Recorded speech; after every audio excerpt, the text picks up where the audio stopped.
begin my book with a bit of my own history, explaining why it took so long, more than a decade, for me to research and write the story of Attica and its legacy. As I write in the prologue, the answer is actually quite simple.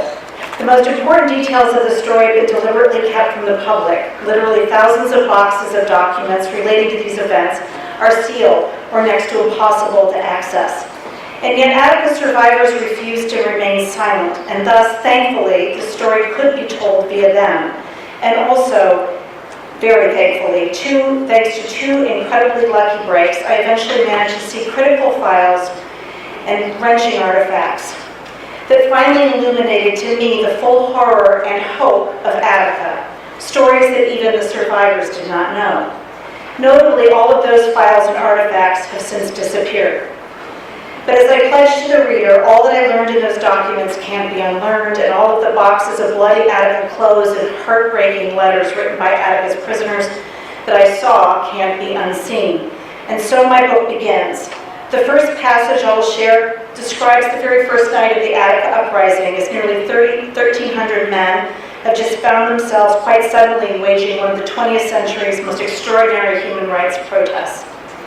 Despite a sense of foreboding, there were moments of levity, and for some, even a feeling of unexpected joy as men who hadn't felt the fresh air of night for years reveled in this strange freedom. Out in the dark, music could be heard, drums, a guitar, vibes, sax that the brothers were playing. That night was also a deeply emotional time for all of them. Richard Clark watched in amazement as men embraced each other, and he saw one man break down because it had been so long since he'd been allowed to be close to someone.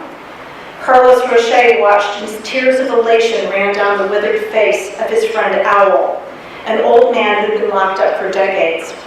"You know," Owl said in wonderment, "I haven't seen the stars in 22 years."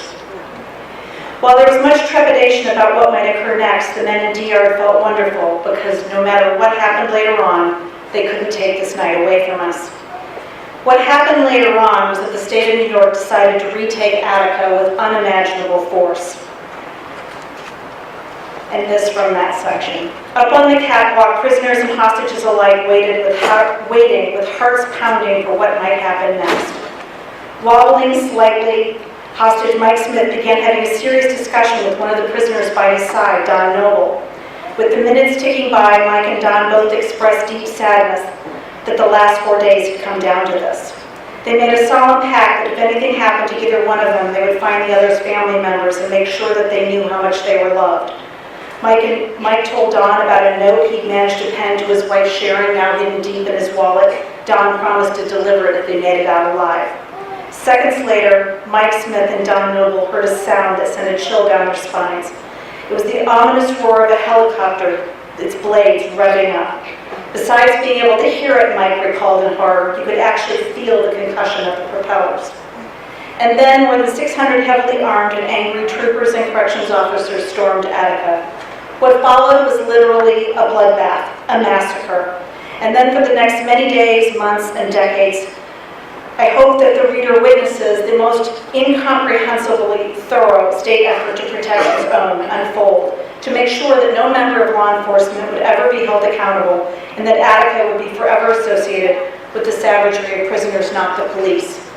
And yet, as my book shows, I hope, the lesson of Attica is not that of the triumph of repression.